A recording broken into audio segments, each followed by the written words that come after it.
Hello, everyone. My name is Betty Comerford. I'm your child's family and consumer science teacher, and I'm here tonight to tell you a little bit about what's going on this quarter in your child's class.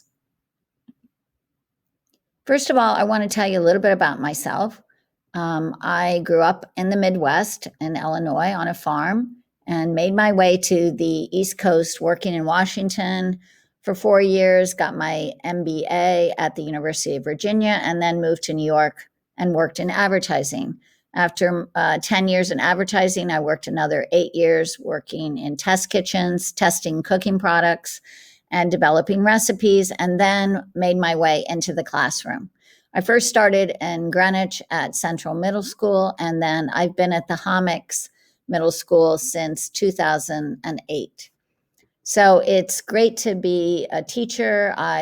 This has been I wouldn't say it's a different kind of year this year, but I hope students are still able to gain the knowledge that we would normally give them on a regular year.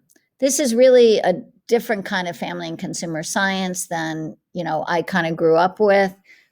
It's evolved in New York State. It's actually part of career and technical education. So we cover a wide range of topics.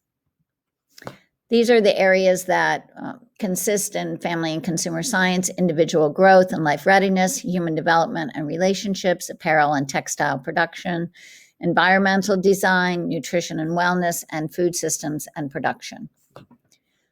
In individual growth and life readiness, we cover personal finance, so kids understand budgeting and money and how to manage money and expenses. We cover career exploration, including looking at resumes, job applications, interviewing. We look at human relationships, human development and relationships, social and emotional learning, self-management, self-awareness, decision-making, relationship skills, and social awareness, apparel and textile production and design. Our philosophy has always been garden to table. We have a garden here at the Hommocks. We have a small greenhouse. We focus on helping kids understand the whole cycle of grow to harvest to prepare to share. We cover nutrition and wellness. Our focus has always been on whole foods, veggie forward lifestyle. That doesn't mean I'm not going to teach your kids some baking, but I do like to focus on the nutrition aspect of food. We look at sustainability. We have Green Tigers here at the school, which will be up and running again next year, and we look at the UN Sustainable Goals. Our culinary has always been with a focus on health, safety, and wellness. This year, we've had to kind of pivot and look at safety precautions. We are not able to cook in school. So as we start our cooking unit, we will be doing in-class demos. Unfortunately, kids will not be able to taste those demos. And then I'm planning on teaching kids at home techniques. I'm looking at techniques that they can then go home and utilize the ingredients you have at home in order to show me that they understand that technique. We've had to modify and alter. We're still giving the same content. It's just going to be in a different way through videos and demos in school. By focusing on the techniques, one thing that I learned from the remote learning in the spring is that if I taught the kids a recipe and they didn't have all the ingredients, it made it so difficult for them to complete the lab. So this way, if I teach them techniques and I say, hey, you can go home and use these ingredients to do this technique, it's going to accomplish the same thing. And then you don't have to worry about having to have specific techniques for a specific recipe. I am going to share different recipes with them, but I also, if they can just demonstrate the technique using whatever ingredients they have at home, that's really the skill that I'm trying to teach them. And again, it's going to be next week, I'll be sending home an inventory of some basic kitchen equipment just to see where we stand in terms of what people have.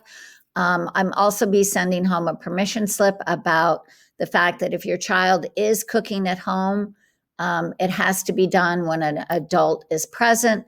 I don't certainly expect the students to be cooking when they're at home, I expect them to be cooking at the end of the day and helping make dinner. So the techniques are really for them to do not during the particular class time, but to learn the technique and then be able to apply it later in the day.